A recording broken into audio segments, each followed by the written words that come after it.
নমস্কার। বিশ্বকবি রবীন্দ্রনাথ ঠাকুরের লেখা কবিতা পাখির পালক।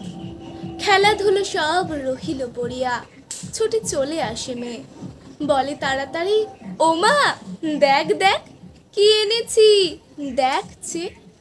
আখির পাতায় হাসি চমকায়, ঠোঁটে নেচে ওঠে হাসি, হয়ে যায় ভুল, বাঁধে না কচুল, খুলে পড়ে কেশরাশি।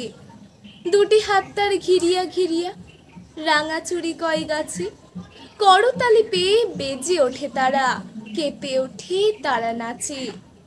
মায়ের গলায় বাহু দুটি বেঁধে কোলে এসে বসে মেয়ে, বলে তাড়াতাড়ি, ও মা, দেখ দেখ কি এনেছি, দেখছে।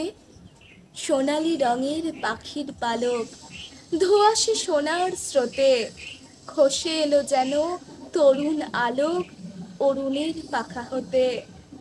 নয়ন ঢোলানো কোমল পরশ, ঘুমের পরশ যথা, মাখা যেন তাই মেঘের কাহিনী, নীল আকাশের কথা।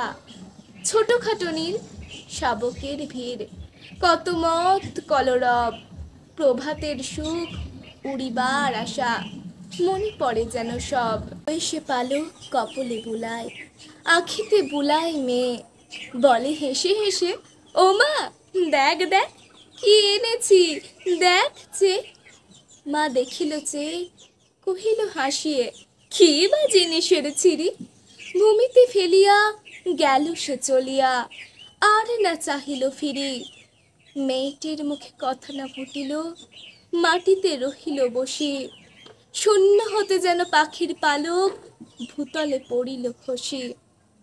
খেলাধুলো তার হলো না কোয়ার, হাসি মিলাইল মুখে, ধীরে ধীরে শেষে দুটি ফোঁটা জল দেখা দিল দুটি চোখে। পালকটি লই রাখিল লুকায়ে, গোপনের ধন তার, আপনি খেলিত আপনি তুলিত, দেখাতো না কারে আর। নমস্কার।